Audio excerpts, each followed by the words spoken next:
You're tuned in to Agriculture Today, and we start our Friday show with the grain market outlook with K-State grain economist Dan O'Brien. Dan, thanks for joining us today. Thank you, Shelby. Dan, what are we seeing in the futures market?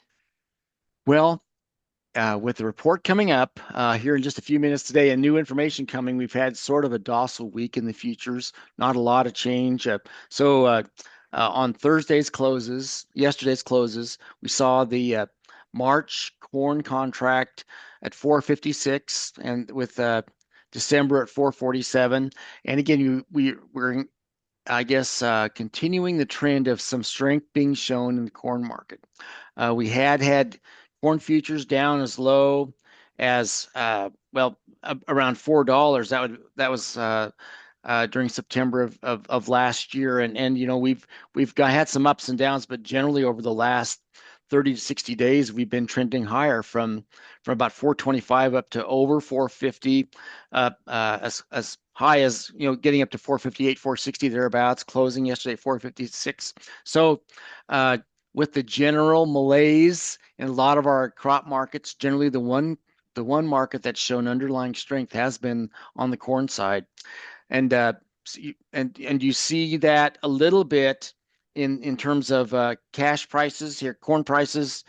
Uh, well, when I say that, I guess I'm overstating the optimism on the corn side. We've seen generally weak basis levels, even in the Garden City area that been having 35, 40 cent positive basis levels here. Yesterday closed at 425.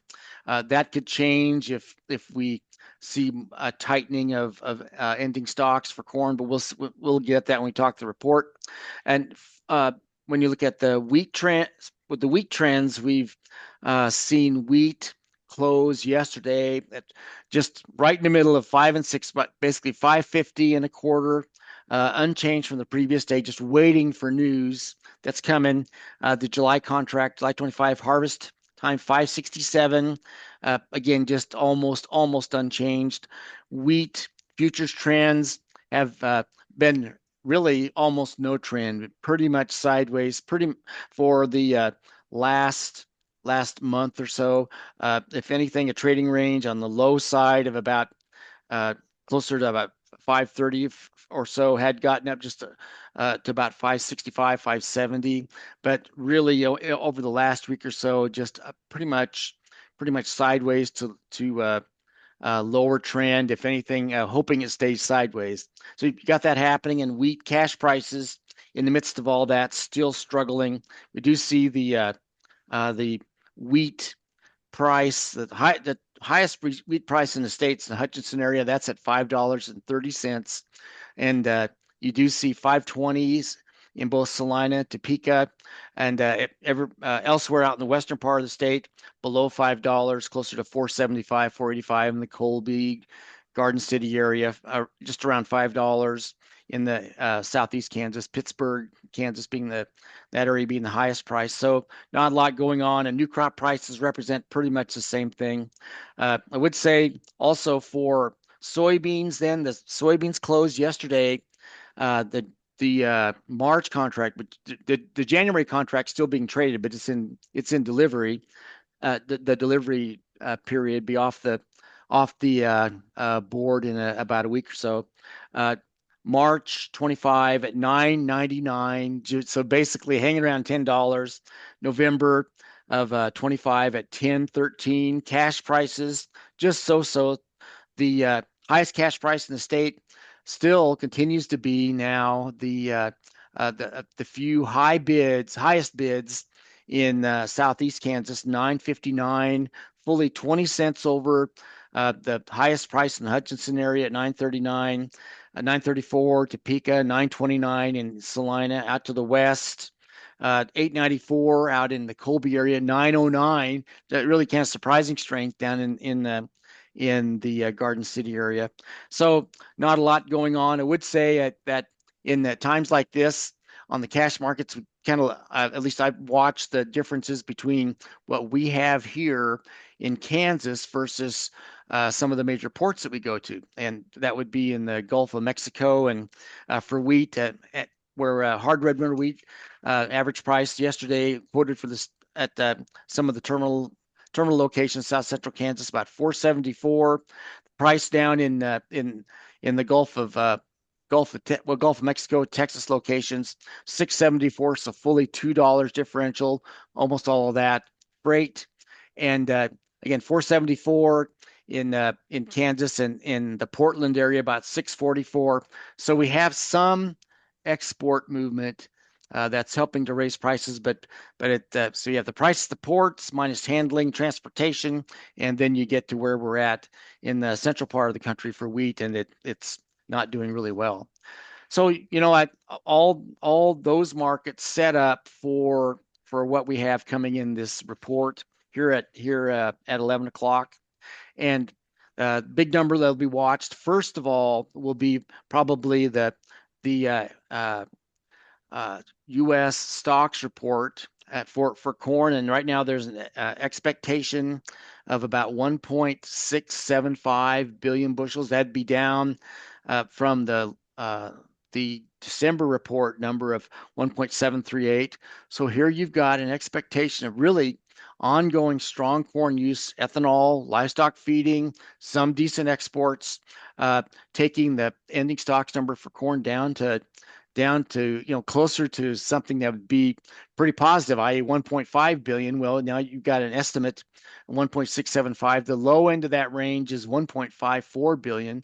So, if that happens, then the strength that we've been seeing in the corn market will be encouraged all that much more. For soybeans, an estimate about 457. That's the average trade estimate, 457 million bushels ending stocks. We were at 470 in the December report, so not a lot of change. There's an estimate as low as 390 million. If you get down to that, well, you start to be more optimistic in the soybean market. For wheat, just under 800 million bushels carry out, and that would be a little bit higher than we had at the in the December estimate. That again, that marketing year closes out May 31st, as opposed to the corn, soybeans, grain sorghum marketing years closing out on August 31st. So you got that happening. Of course, that to get to those numbers, you have the trade will be watching this on the supply side what the final U.S. crop production numbers are, and in terms of the USDA's latest estimate, it was about 15.14 billion bushels. The trade expects that to be down about 50 million. So we'll see. That would account for that, a lot of that difference in the ending stocks. For soybeans, just a little bit of a leaning towards the USDA lowering the soybean number down to about 453 million, was 461, so not a lot of change. So you got that happening. We do have the quarterly stocks numbers that'll come out, so that'll inform our decisions on our understanding of what's been happening with feed usage. So that'll tie into those balance sheets. The and we also have the winter wheat seedings number that'll come out of the I think it's winter wheat and canola seedings estimate as of an estimate as of December the 1st. And right now we had the market expects that the 339 million acres of winter wheat that we planted in 2024 will be down about 20-30 million. Not a lot of change, really. So there is one estimate as low as 32.5 million. So if you get down to that number, you've got, you haven't changed the game, but you've certainly impacted how much wheat you expect, how much winter wheat you expect to grow in the U.S. in the coming year. So we'll be watching for that. We'll see what happens on the soft red winter, white winter, and just hard red winter wheat categories. And finally, on the world side, you've got estimates of Argentine corn and wheat production that will be in this report. Argentina and Brazil. You have Ukraine numbers we'll be watching, etc. Overall, the trade has been looking at weather reports in both Argentina and Brazil and in Europe. And although there are some concerns of dry weather, particularly in Argentina, coming into play, I think that the overall market takes more of a show me attitude. You know, they're Missourians at heart. That they're anymore. We have enough stocks. Although we're not abundant on stocks, but there are enough around on the world stage that we're uh, not prone to panic. At least we haven't been until we actually see the drought hit or the real shortfall come. So you have sort of this. I think we used the word malaise before. It's sort of a stand back and let's see what actually happens before we get real panicky. The markets could still move around quite a bit on geopolitical issues, major surprises, et cetera. But but right now, as we sit here today, in 45 minutes, we'll have a new set of numbers, and there aren't any major surprises expected, which means that the market is vulnerable if they show up. So we'll see what happens by the time these reports come out, where markets go, where the futures markets, cash markets go at the end of the day, and see what the results of this upcoming set of USDA reports will show us. Dan, I appreciate you taking the time to join us today and give us our grain market update. Thank you, Shelby. I appreciate the opportunity. That was K-State grain economist Dan O'Brien. We're cutting to a short break now, but we'll be back with more ahead.